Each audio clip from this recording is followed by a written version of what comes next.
Merhaba arkadaşlar, örgü kanalıma hoş geldiniz. Her yaş çocuk ve yetişkinler için yapabileceğiniz kolay model, çok güzel, kiraz modelli bakın saç bandanası yaptım. Bu yıl bu bandanalar çok moda arkadaşlar. Ben de örgü sayfamda farklı modellerde bu bandanalardan yaparak sizlerle paylaşıyorum. Siz beğendiğiniz modelleri çocuğunuza veya kendinize yaparak kullanabilirsiniz. Bakın kirazların görüntüsü çok güzel oldu arkadaşlar. Özellikle kız çocuklarının seveceği bir model ama yetişkinler için de uygun bir model. Farklı modellerde yapmak isterseniz bakın birkaç modelimi gösteriyorum. Bu şekilde yine gül desenli saç bandanası var. Yine bakın çiçekli bir saç bandanası var. Çok farklı modellerde, daha farklı modeller de var arkadaşlar. Siz de bunun gibi güzel ve farklı modellerde bandana yapmak isterseniz bu bandanaların anlatımını yaptım. YouTube kanalıma yükledim. Bu bandanaların olduğu YouTube linkini izlediğiniz bu videonun açıklama bölümüne ekliyorum. Siz o linkler üzerine tıklarsanız farklı modellerde bandanalar yaparak kullanabilirsiniz. Biz bugün bu kirazlı model bandanayı yapacağız arkadaşlar. İlk önce beyaz bölümü yapıyoruz. Bakın buradan sihirli halka içine trabzan yaparak başlıyoruz. Yapacak olduğunuz büyüklüğe göre bu arttırma sırasını daha az veya daha çok yapabilirsiniz. Bu bandanayı yeni doğan bebeğe de yapabilirsiniz. 3-4-5 yaş her yaş çocuklarınıza yapabilirsiniz. Yetişkinler için de uygun bir model arkadaşlar. Bandana örgüsünde iplik olarak beyaz renk iplik, ben bu ipliği kullandım. Kullandığım iplik üzerinde 100 gram iplikte 240 metre var. Bunun gibi bir yumaktan bu bandanadan 3 adet yapabiliyoruz arkadaşlar. Ben 3 adet bandana yaptım. Renkli iplik olarak da bakın yaprak bölümlerini yapmak için bu renk bir yeşil kullandım. Siz tercihinize göre farklı renklerde yeşil kullanabilirsiniz. Kiraz yapmak için de kırmızı renkli iplik kullandım. Siz tercihinize göre sarı kiraz da yapabilirsiniz arkadaşlar. Pembe kiraz da yapabilirsiniz. Ben kiraz rengini kırmızı yapmayı tercih ettim. Siz bu bandana örgüsünde her marka iplik ve renkleri kullanarak yapabilirsiniz arkadaşlar. Koton ipliklerle çok güzel oluyor. Bu bandanaya takım yapmak isterseniz bakın çok güzel çilek modelli bir çocuk çantası yaptım. Bu şekilde bakın.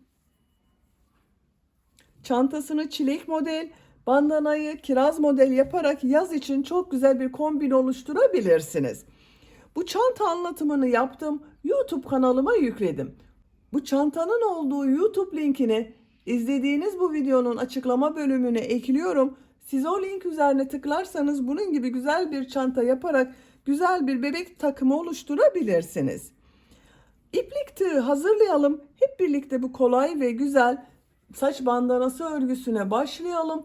Örgü kanalıma abone değilseniz abone olmayı unutmayın lütfen. Örgü kanalıma abone olmak ücretsiz. İzlediğiniz videolarıma beğeni ve yorumlarınızı da yaparsanız çok sevinirim arkadaşlar. Sizlerden gelen beğeni ve yorumlar örgü kanalımın devamlılığı için çok önemli. Beğeni ve yorumlarıyla destek olan bütün arkadaşlara ayrıca teşekkür ederim. Hepinize kolay gelsin. İyi çalışmalar. Sihirli halka yaparak başlıyorum. Sihirli halkayı ben bu şekilde yapıyorum bakın.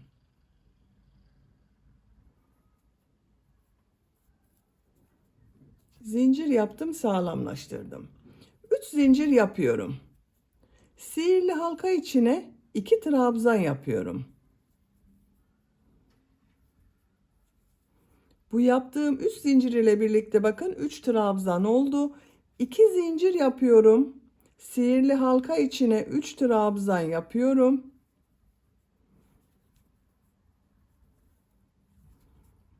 İki zincir yapıyorum. 3 trabzan yapıyorum.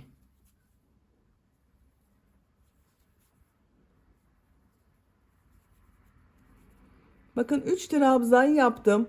2 zincir yaptım. 3 trabzan yaptım. 2 zincir yaptım. 3 trabzan yaptım. İplik ucunu çekiyorum. Bakın şu şekilde iplik ucunu çekiyorum. İplik ucunu sağlamlaştırıyorum. Bakın buraya alıyorum. Zincir yapıyorum. 3 zincir yapıyorum. Bakın 1 2, 3. Tığ üzerine iplik alıyorum. Örgüyü çeviriyorum. Bu yaptığım 2 zincir üzerine 3 trabzan, 2 zincir, 3 trabzan yapıyorum.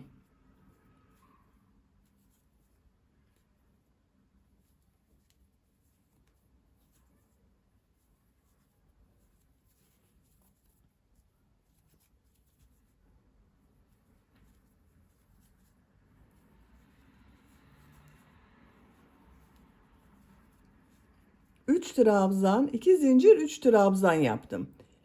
5 zincir yapıyorum. Tığ üzerine iplik alıyorum. Bu 2 zincir üzerine 3 trabzan, 2 zincir, 3 trabzan yapıyorum.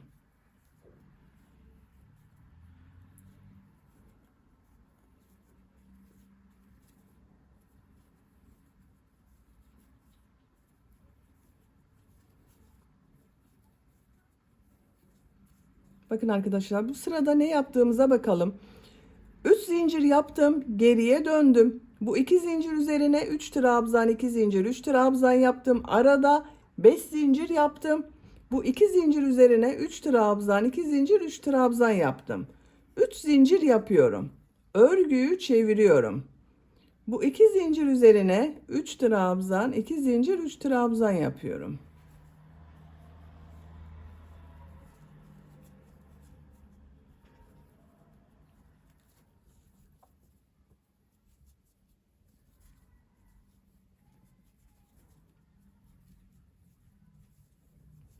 3 trabzan, 2 zincir, 3 trabzan yaptım. 5 zincir yapıyorum. Bu yaptığım 5 zincirin bakın ortasına bir sık iğne yapıyorum. 5 zincir yapıyorum. Bu 2 zincir üzerine 3 trabzan, 2 zincir, 3 trabzan yapıyorum.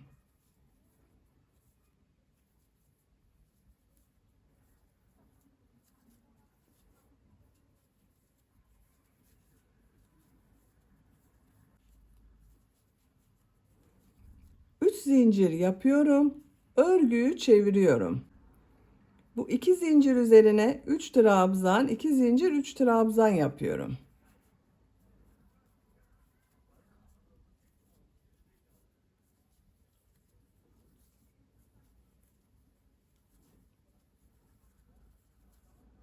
Beş zincir yapıyorum.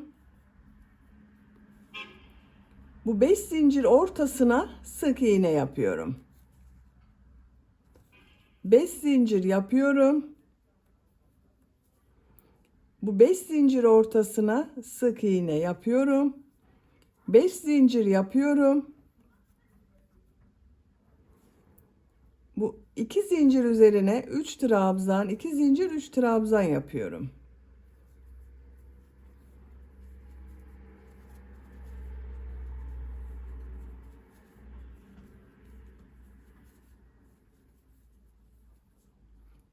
Üç zincir yapıyorum. Örgüyü çeviriyorum. Bakın arkadaşlar, görüntüsü bu şekilde oluyor.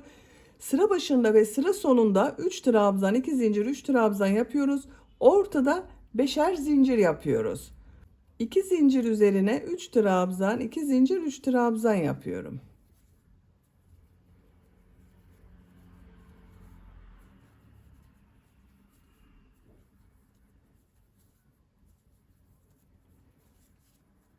Beş zincir yapıyorum.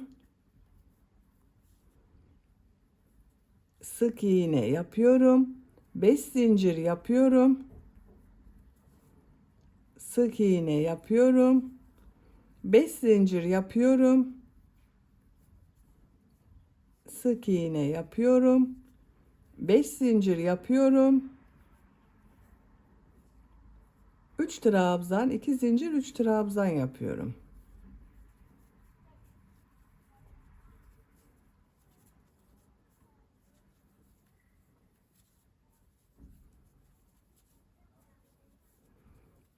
Sıra sonunda 3 zincir yapıyorum. Örgüyü çeviriyorum. 3 trabzan yapıyorum. 2 zincir yapıyorum. 3 trabzan yapıyorum.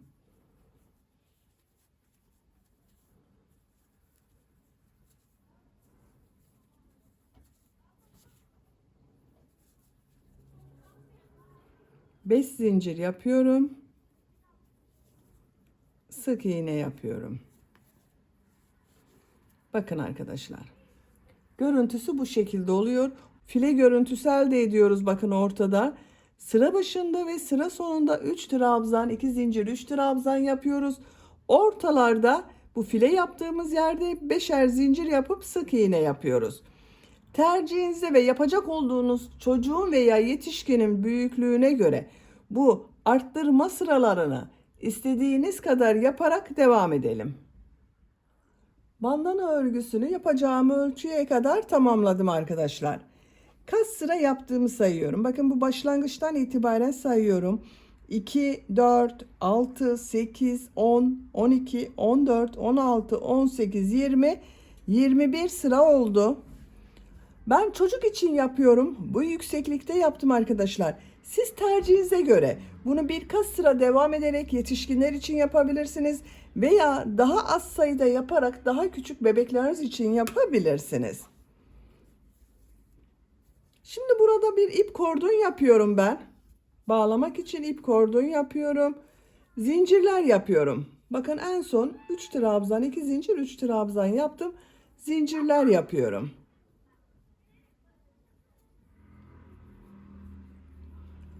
...45 zincir yaptım arkadaşlar. Bakın çok sıkı zincirler yapmadım. Bu 45 zincirin kaç santimetre olduğunu ölçüyorum. 21 santimetre zincir uzunluğu yaptım. Siz tercihinize göre daha uzun da zincir yapabilirsiniz arkadaşlar. Şimdi bu zincirler üzerine ilmek kaydırma yapıyorum. Bakın şu ilk ilmeği atlıyorum. Bu ilmeğe ilmek kaydırma yapıyorum.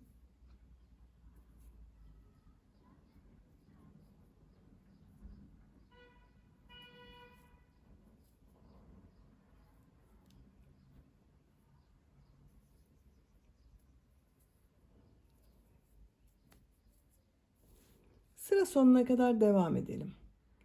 Zincirler üzerine ilmek kaydırma yaparak tamamladım. Görüntüsü bakın bu şekilde oldu. Son ilmeğe de ilmek kaydırma yaptım arkadaşlar. Bu son yaptığım ilmeği bakın bu 3 trabzan 2 zincir 3 trabzan yaptım. Bu 2 zincir üzerine bir sık iğne yapıyorum. Bakın birleştirdim. Birleştirme yaptığım yerin görüntüsü bu şekilde. Burada 3 trabzan üzerine sık iğne yapıyorum. Sık iğne sırası yapıyoruz. Bakın bu yaptığım 5 zincirler üzerine 4'er sık iğne yapıyorum. Buraya 4 sık iğne yapıyorum. 1 2 3 4. Buraya da 4 sık iğne yapıyorum. 1 2 3 4. 4 sık iğne yapıyorum.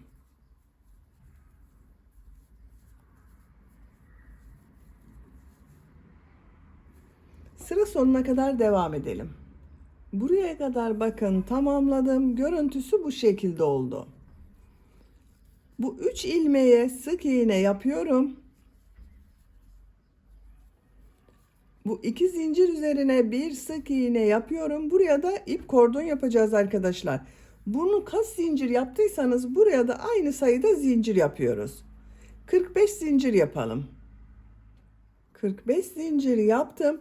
İlmek kaydırma yapıyorum. Bakın bir ilmek atlıyorum. İlmek kaydırma yapıyorum.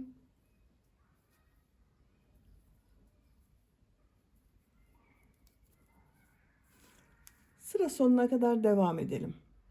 Sıra sonuna kadar ilmek kaydırma yaptım. Bakın bu şekilde oldu. Son yaptığım ilmeği bu ilmek ile ilmek kaydırma yaparak birleştiriyorum. Bakın birleştirme yaptığım yerin görüntüsü bu şekilde. İpliği kesiyorum.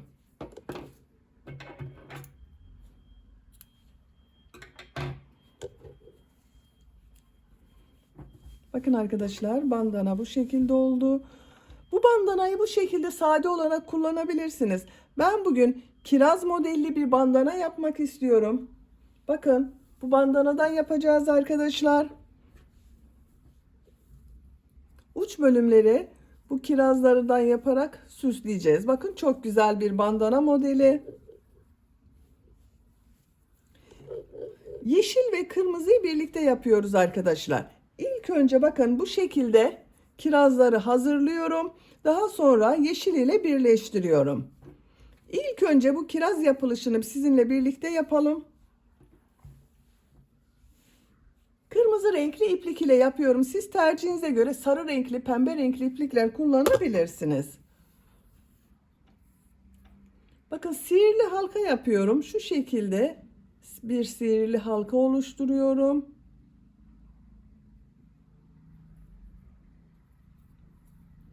Zincir yaptım, sağlamlaştırdım. 2 zincir yapıyorum. Bu sihirli halka içine 12 trabzan yapıyorum.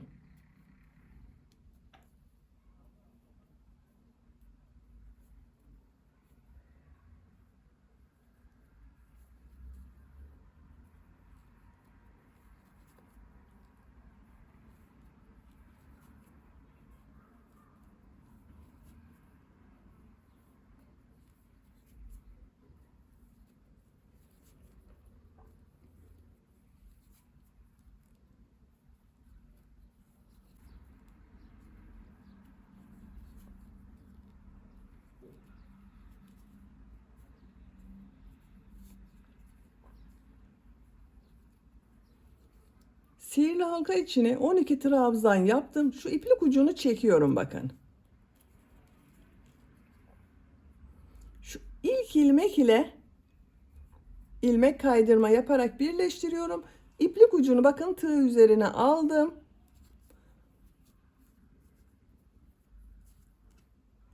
İlmek yaptım. İpliği kesiyorum. Bakın kiraz örgüsünü bitirdim. Bu kirazdan arkadaşlar yapacak olduğunuz büyüklüğe göre bakın ben burada 2, 4, 6, 8, 10, 12, 14, 16, 18, 20, 22 kiraz yaptım. Bundan 22 tane yapmak gerekiyor. Siz daha büyük yapıyorsanız bunu daha fazla sayıda kiraz yapmanız gerekiyor. İlk önce bu kirazları hazırlayalım. Sonra bu birleştirme işini yaparız. Bakın ben şu şekilde örgünün ters tarafında ilmek ucunu kaybediyorum.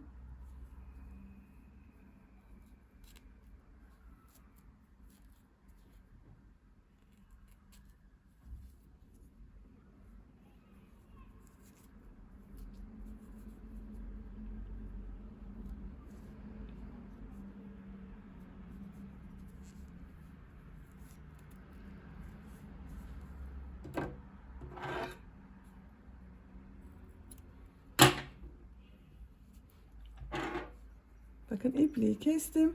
Kirazımız hazır. Bakın arkadaşlar bu şekilde. Bu yapraklar içinde yeşil renkli iplik kullanıyorum. Ben bu renk bir yeşil kullanmayı tercih ediyorum. Siz tercihinize göre istediğiniz renk tonlarında yeşil kullanabilirsiniz.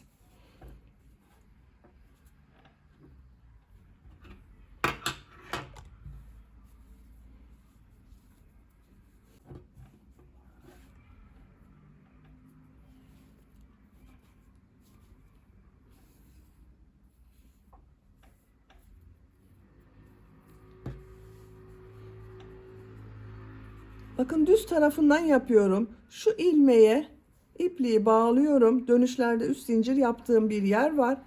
Bakın buraya bağladım. İlmek yapıyorum. 4 zincir yapıyorum.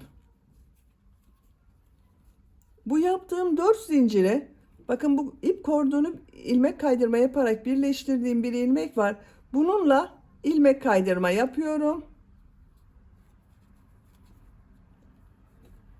Bakın arkadaşlar buradaki yaptığım gibi.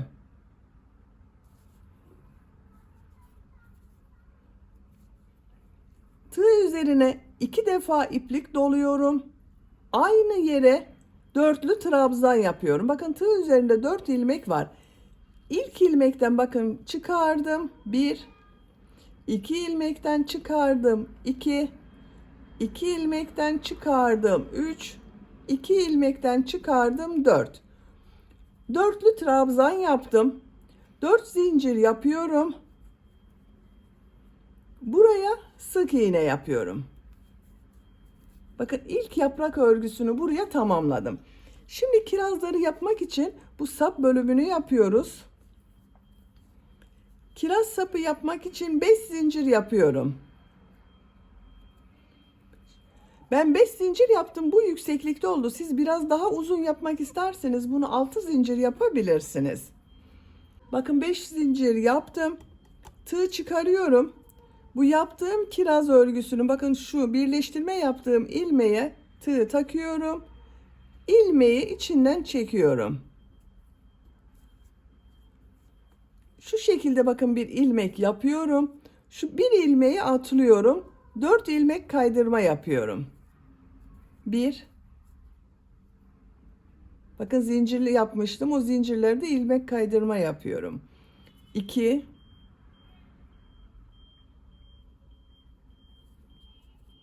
3.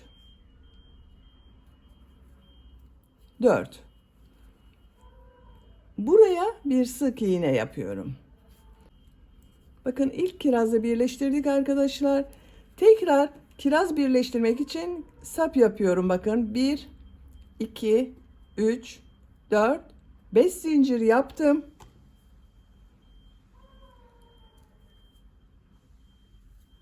Şu şekilde bakın ilmeği içinden çekiyorum. Şu bir ilmeği atlıyorum. 4 ilmek kaydırma yapıyorum. 1, 2, 3, 4. Buraya sık iğne yapıyorum. Bakın 2 kirazı yaptım. Şimdi tekrar yaprak yapacağız arkadaşlar.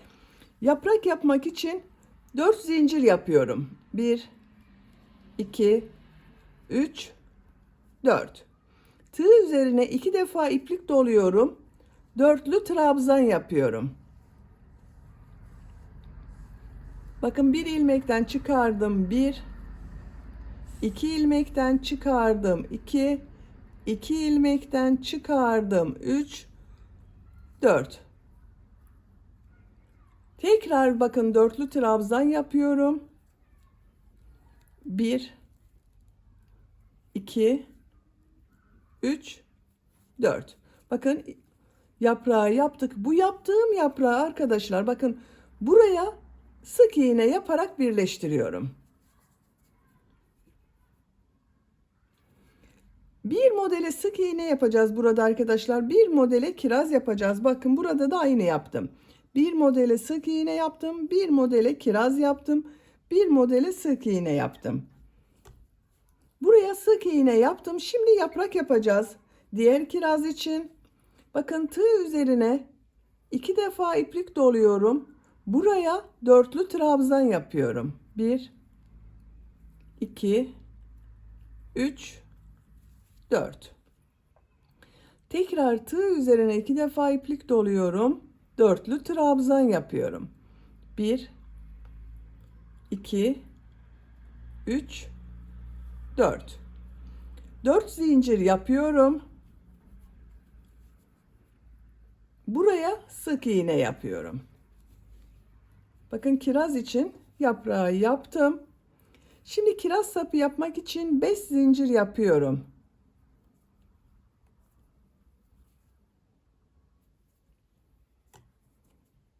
Kirazda bakın şu ilmeğe tığ takıyorum. İlmeği içinden çekiyorum.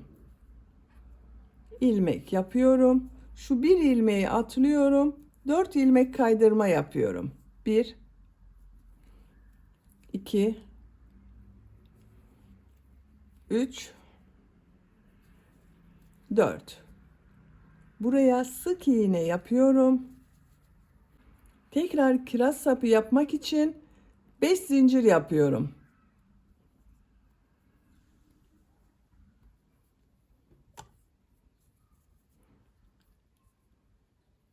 Şu ilmeğe bakın tığ taktım. İlmeği içinden çekiyorum. İlmek yaptım. 4 ilmek kaydırma yapıyorum.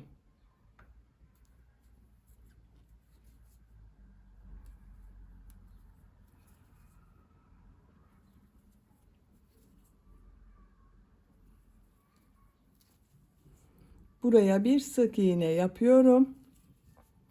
Şimdi bakın diğer yaprağı yapacağız. Buraya yaptığım yaprağı burası ile birleştireceğiz arkadaşlar. Yaprak yapmak için bakın 4 zincir yapıyorum. Tığ üzerine 2 defa iplik doluyorum. Dörtlü trabzan yapıyorum. Tekrar dörtlü trabzan yapıyorum.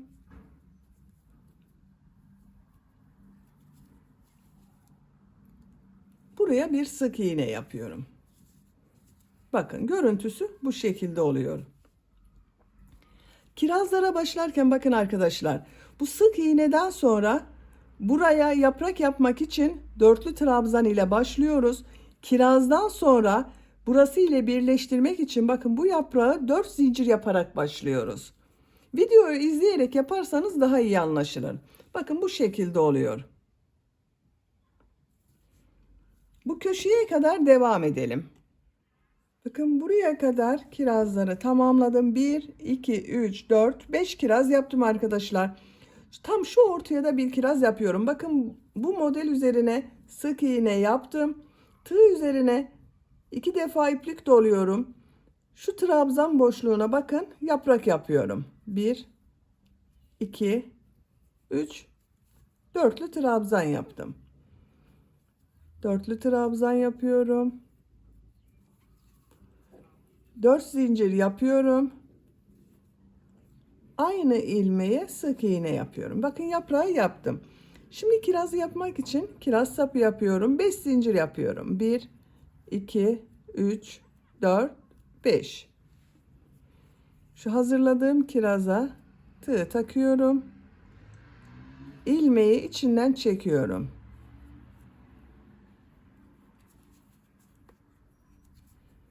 Şu bakın bir ilmeği atlıyorum. İlmek kaydırma yapıyorum.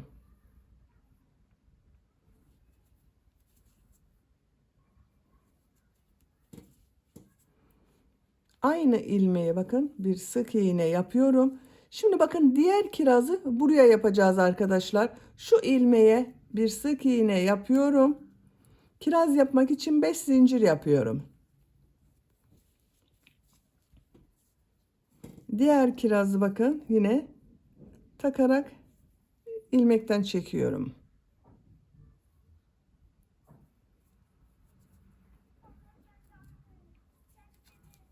Şu bir ilmeği atlıyorum. 4 ilmek kaydırma yapıyorum.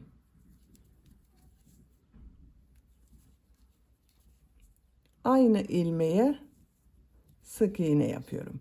Bakın tam köşeye bu kirazları yaptık arkadaşlar. Görüntüsü bu şekilde oldu. Şimdi diğer yaprağı yapacağız arkadaşlar. Bakın yaptığımız yaprağı şu ilmek ile birleştireceğiz. Şu ikinci yaprağı yapıyoruz. 4 zincir yapıyorum. Tığ üzerine 2 defa iplik doluyorum. Bu ilmeğe dörtlü trabzan yapıyorum. Bir dörtlü trabzan daha yapıyorum. Yaptığım bu yaprağı bakın şu ilmeğe sık iğne yaparak birleştiriyorum. Köşe görüntüsü bu şekilde oldu. Tığ üzerine 2 defa iplik doluyorum. Buraya yaprak yapıyorum. Dörtlü trabzan yaparak.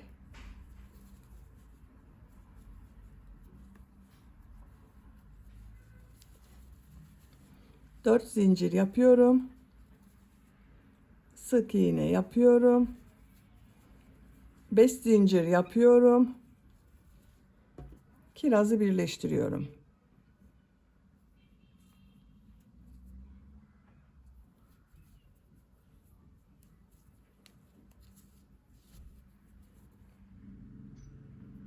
Dört ilmeğe ilmek kaydırma yapıyorum.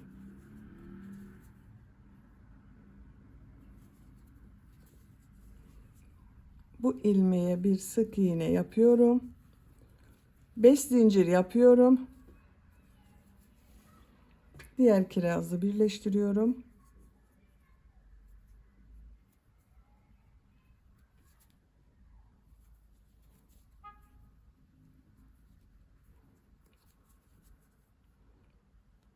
4 ilmek kaydırma yapıyorum.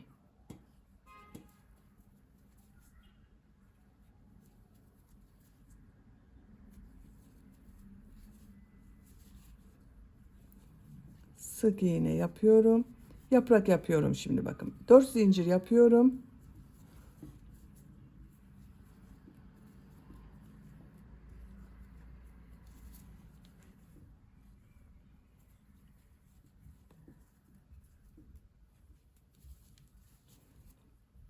Bu ilmeğe sık iğne yapıyorum.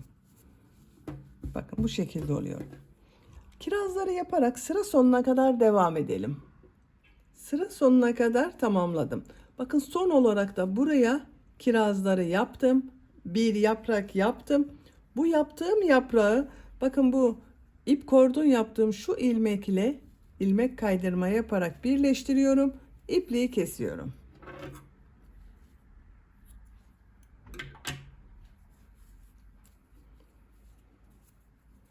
Bakın görüntüsü bu şekilde oldu. Sıra başında da aynı başladık bakın arkadaşlar. Bu ilmekten başladık. Yaprakları yaptık. Böylece bandana örgüsünü bitirdim. Bakın ortaya bu kirazları yaptık. 1, 2, 3, 4, 5 kiraz burada var. 1, 2, 3, 4, 5 kiraz burada var. Eşit oldu bakın. Her iki tarafta eşit oldu. Çok güzel oldu arkadaşlar bandana. Bakın kirazlı bandanamız hazır artık. Yüksekliğini ölçüyorum. Bakın buradan orta noktadan yüksekliği ölçüyorum. 22 santimetre. Ben bir kız çocuk için yaptım. Bu büyüklükte oldu arkadaşlar. Bakın çok güzel oldu. Beni dinlediğiniz ve izlediğiniz için hepinize çok teşekkür ederim. Örgü kanalıma abone değilseniz abone olmayı unutmayın lütfen. İzlediğiniz videolarıma beğeni ve yorumlarınızı yaparsanız çok sevinirim arkadaşlar. Sizlerle yeni örgülerde görüşmek dileğiyle. Hoşça kalın, sevgiyle kalın.